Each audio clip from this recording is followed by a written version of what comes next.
আসসালামু আলাইকুম ওয়া রাহমাতুল্লাহি ওয়া বারাকাতুহু।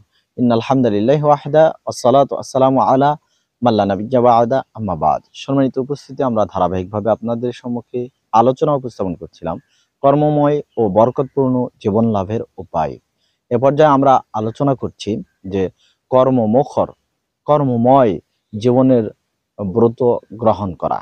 আমরা যদি আলস্য ভাব নিয়ে বসে থাকি, কথায় রয়েছে যে অলস মস্তিষ্ক শয়তানের আড্ডাখানা, আমাদের ভুলভাল চিন্তা মস্তিষ্কে এসে বাসা বাঁধবে। যদি আমরা কর্মময় জীবন গঠন করতে পারি, সবসময় আলস্যকে ফেলে দিয়ে আমরা যদি কর্মমুখর থাকতে পারি, তাহলে আমাদের জীবন হবে বরকতপূর্ণ। আসুন হাদিস অনুবাদ করি। ইবনু মাজা ৭৯ নম্বর সংখ্যায় হাদিস এসেছে, আন আবি হুরায়রা রাদিয়াল্লাহু আনহু ক্বাল ক্বালা রাসূলুল্লাহ সাল্লাল্লাহু আলাইহি সাল্লাম। আবু হুরায়রা রাদিয়াল্লাহু আনহু বর্ণিত, তিনি বলেন রাসূলুল্লাহ সাল্লাল্লাহু আলাইহি সাল্লাম বলেছেন, আল মুমিনুল কাবিয়্যু খায়রুন ওয়া আহাব্বু ইলাল্লাহি মিনাল মুমিনিদ দাঈফ।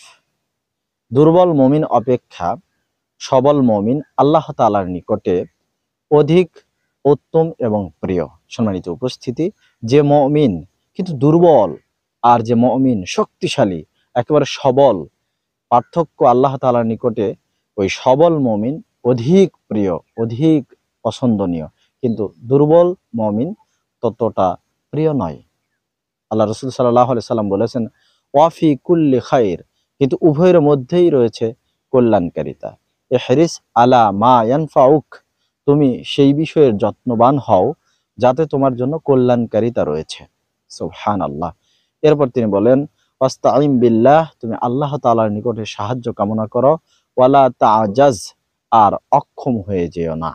সম্মানিত উপস্থিতি, এই হাদিস থেকে প্রতীয়মান হয় যে আমাকে আপনাকে অলস বসে থাকলে হবে না, কর্মঠ হতে হবে, উদ্যমী হতে হবে, একেবারে শক্তিশালী হতে হবে। তাই আসুন আর নয় অকর্মণ্য, আমরা কর্মে ব্রতী গ্রহণ করি।